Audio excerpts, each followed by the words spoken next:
let's face it, the world that they're going into, we don't know what it's going to look like. Like there is no way, particularly for our younger children, but even for our older children, we don't know what the world is going to be like. So it's more important that they know how to make decisions than it is that we've, taken any particular approach with anything. So I think that's kind of the ethos of where my parenting approach comes from. And I help individual parents to actually implement what does that look like day to day? How do you handle the tantrums? How do you handle the teenagers' attitudes? How do you handle your adult children? Like the dynamic never changes as you become adult. Or it can change when you change it. But that's what I do, is really helping individual parents look at what is needed in our day-to-day to set our kids up to really enjoy their lives.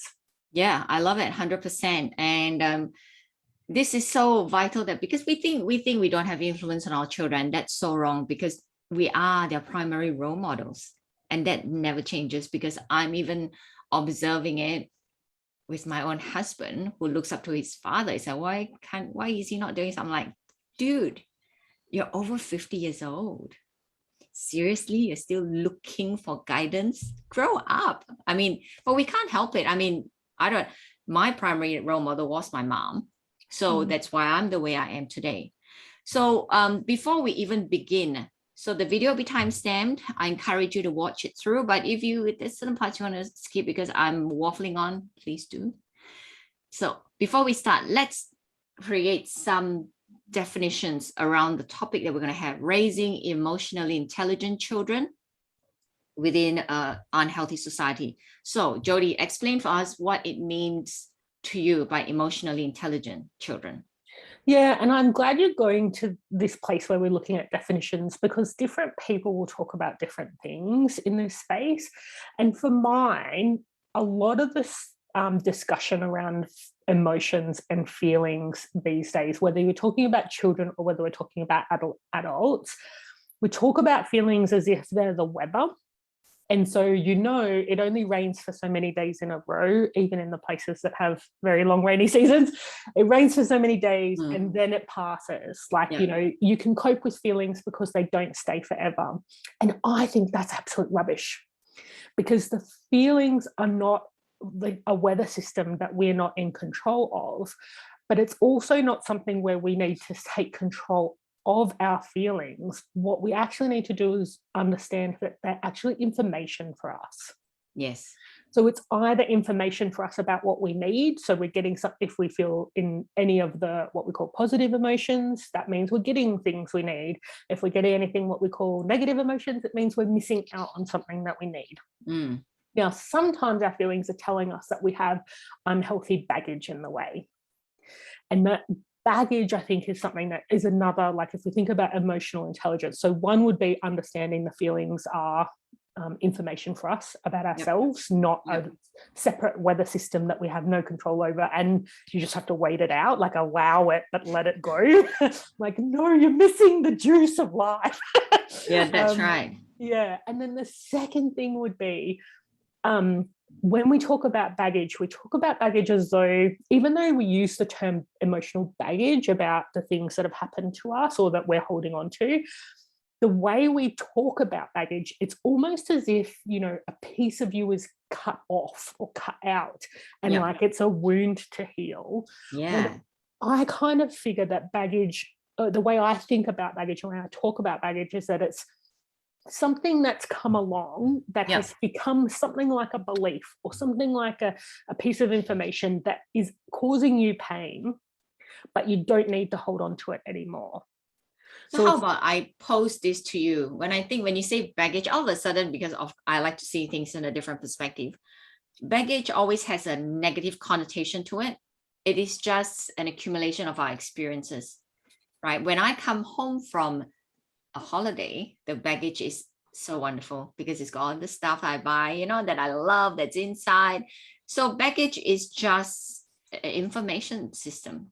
Exactly, right? Yeah, it's just an information system. So if we have to see it that way, as well as expression of emotion or the feeling of emotion, that is just a way of letting us know, because when our children are young, they have no way of using the full vocabulary that we have. And because I love words, sometimes I overdo it and I'll use them. Me too. Are you right?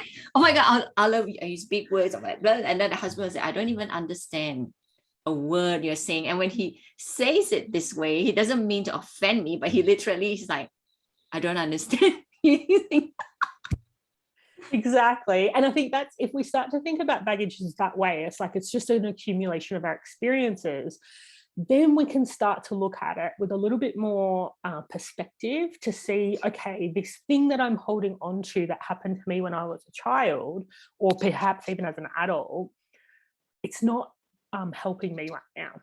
That's right. And exactly. We don't just, unfortunately, there's no tip for this kind of baggage. You can't just drop it off at the tip. you have to process it in a way that is healthy, right? And so if you think about what does that mean for emotionally healthy kids, I don't actually stress about the baggage I am invariably creating in my kids, not because everyone's going to cause some baggage. It's not that I'm normalizing that. What I'm normalizing is I want my kids to be able to recognize, hey, I'm holding on to some baggage and this isn't healthy for me. I want to get rid of it. I'm going to process it and get rid of it. Yeah. So I don't go around intentionally causing baggage, but but if I happen to notice, they've picked up some baggage, I don't criticize myself. Yeah. Instead, I'm like, this is a great chance for them to practice letting go of something. Exactly. And it is also a great opportunity this is where resilience growth is the greatest, because my family has gone through some epic shit that I am not allowed to talk about just yet. But when I can, the shit's going to come down and it's going to be epic. So I felt for my children and I told them, I said, look, you have to go through this because this is your next phase of growth. And need to take it as an opportunity. I know it sounds like bullcrap, but because I've gone through so much, I know that once you're able to, once you see it as an opportunity to grow, it changes you. So let's quickly move on to the next part. Can you define for us what is an unhealthy society? What does it mean? Beautiful. So I think there's some obvious things that we all recognize. So I think there's things like sexism, which goes into the gender pay gap, and gendered violence, all that kind of stuff. There's, we have race issues that are unresolved. I was about to say everywhere. I'm not sure it's everywhere, but all the Western countries. We've got all those things that we all know about that we are either uncomfortable with and or don't know how to handle.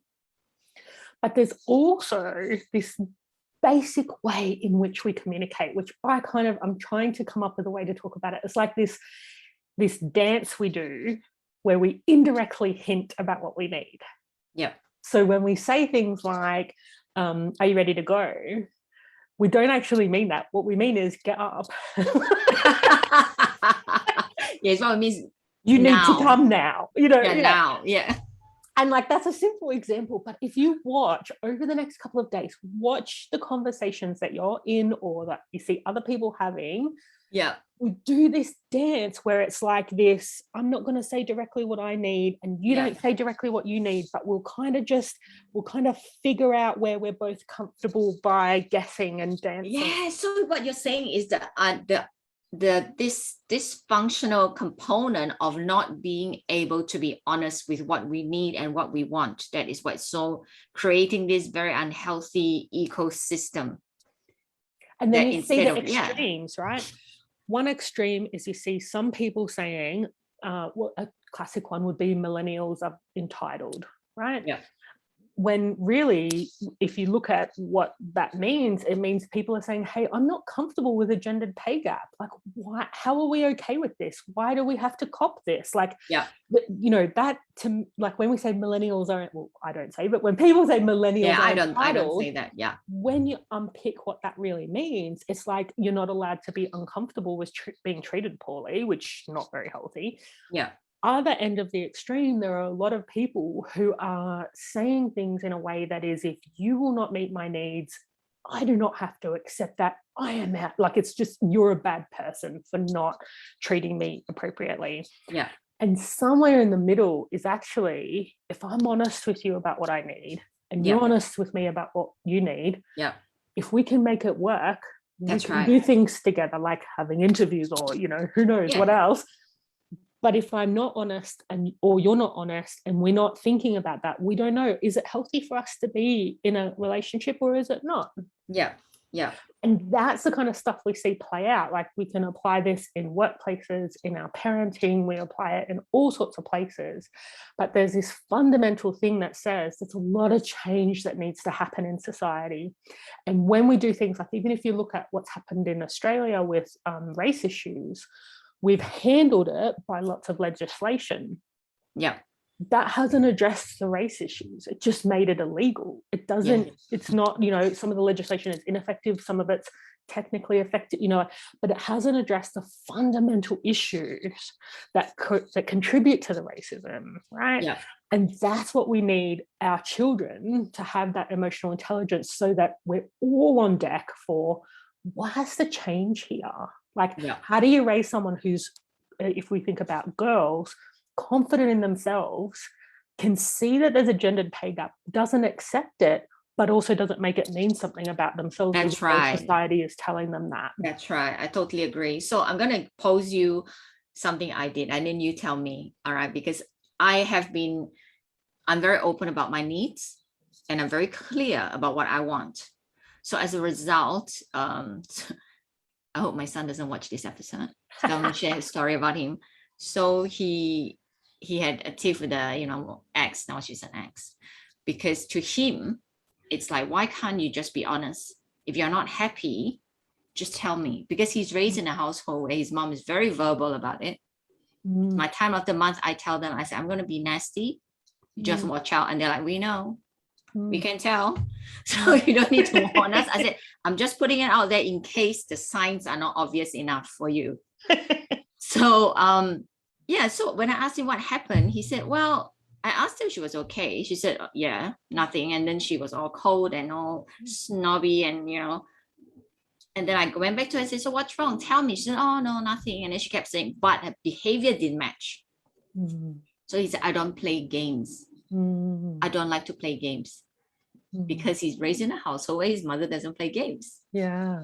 I try to explain to him that not many people have that, that level of confidence to say, this is me. And they don't know how, because the rest of their peers, that's what they do. They play games.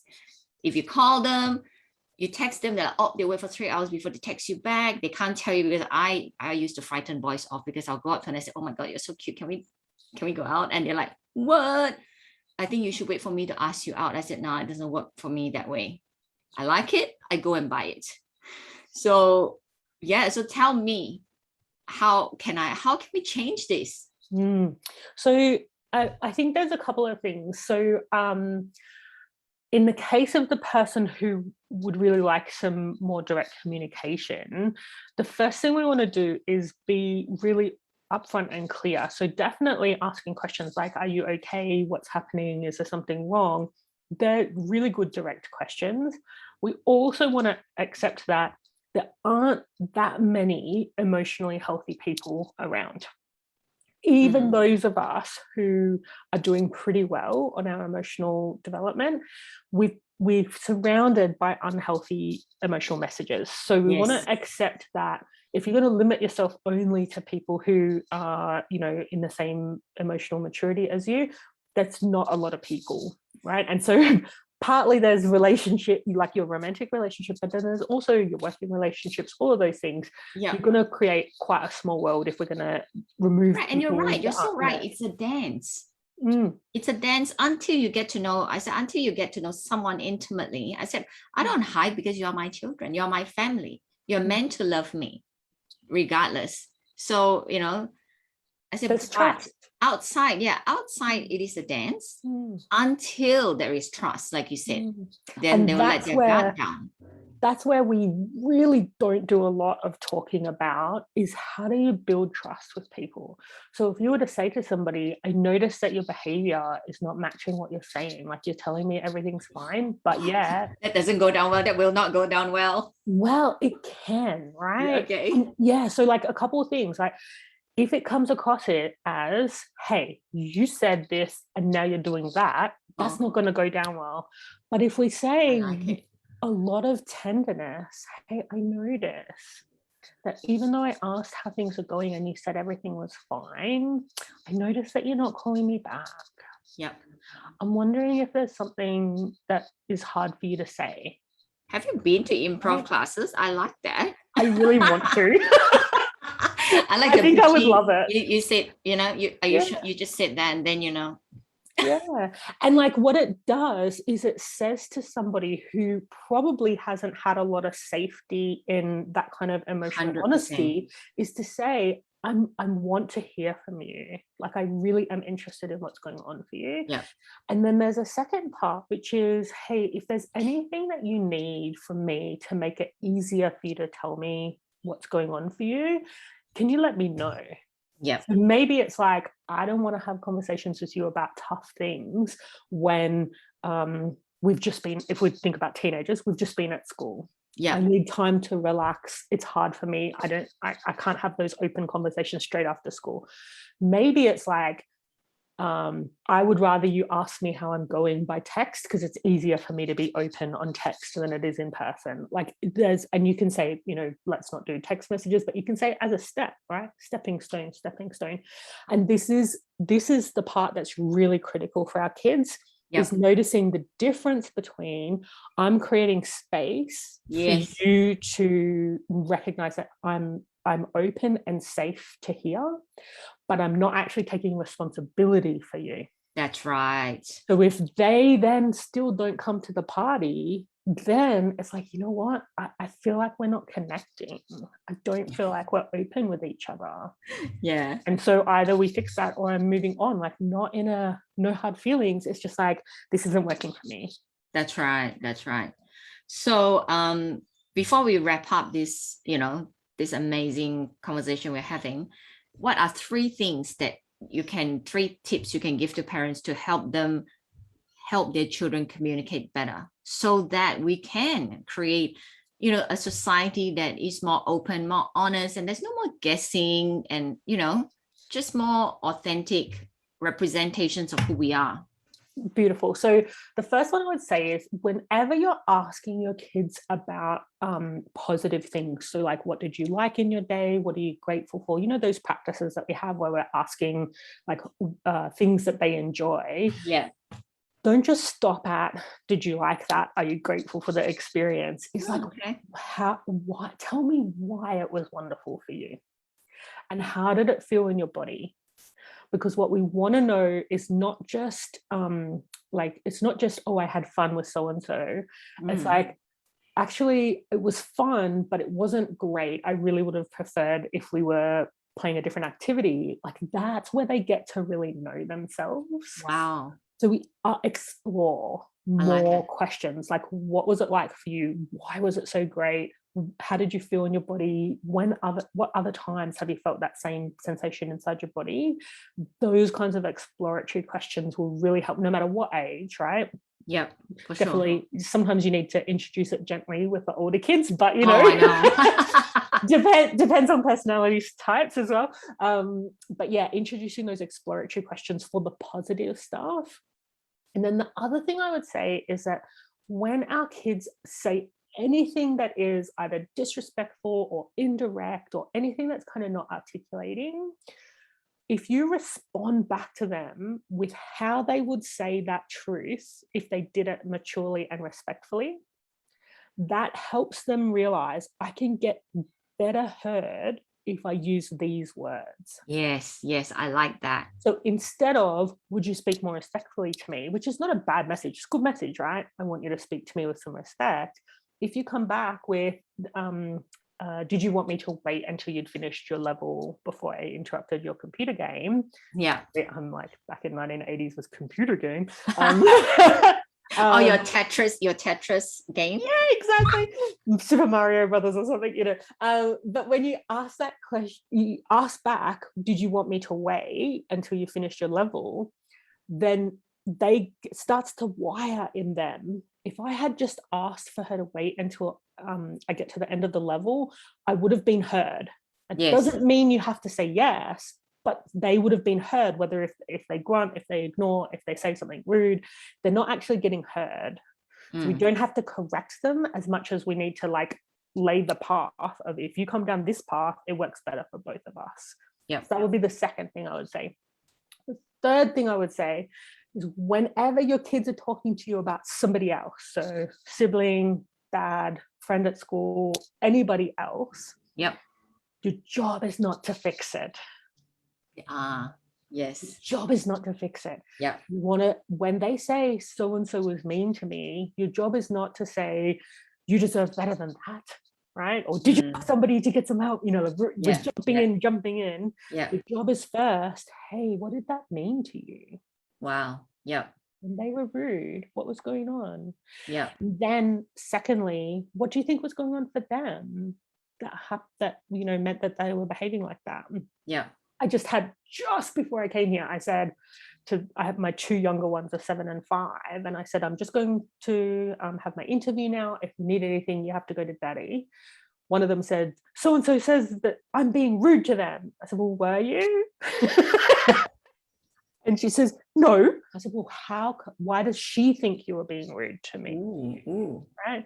And she's like, well, she says that I'm making noises when I'm drinking. And I said, well, it's pretty rude to be making noises when you're drinking in somebody else's ear. Well, yeah, okay, yeah. If it's someone else's ear, yeah, absolutely. Yeah, right. Yeah. So, and I just stopped, right? And then she's like, you know, this look of, oh yeah, okay, maybe. Yeah, maybe, yeah. I think so. Yeah, you're right. And what's missing there is like what she was thinking about is, I don't think I'm being mean to you. That's Whereas right. the way I guided her to see is actually from her perspective, this is not comfortable. Correct. And so I'm respecting her perception rather than forcing my. So anyway, that's an example of we don't go straight into, well, who's right and who's wrong. Yeah.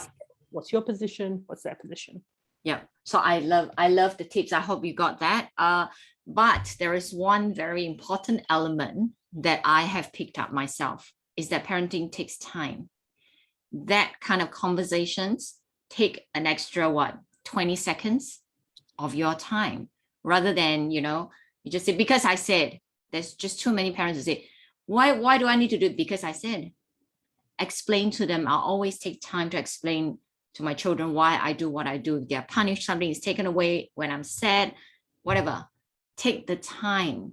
That 10-20 seconds is nothing compared to the rewards you're going to reap when they're older. I promise you that. The current time, like the extra time that you spend in that actually saves you so much refereeing of arguments. It does. It so does. So much. Yeah. So I I always say to people, like, when they work with me, it's like, we do spend time on calls together, but you will spend less time with your parenting because you will have less to deal with. You'll have less to manage. Exactly. Like it's 100%. It's redirecting investing the time. That's it. 100%. I'm serious. You put in the groundwork, everything else will be easier. So with that, we're going to wrap up this conversation. I hope you've enjoyed it. And if you have any topics you want to talk about, or you would like me to bring up, just pop it in the comments, and I promise I'll go and hunt down somebody who will talk about it. All right. So in the meantime, have a great day, and we'll see you next time. Bye. Then we can start.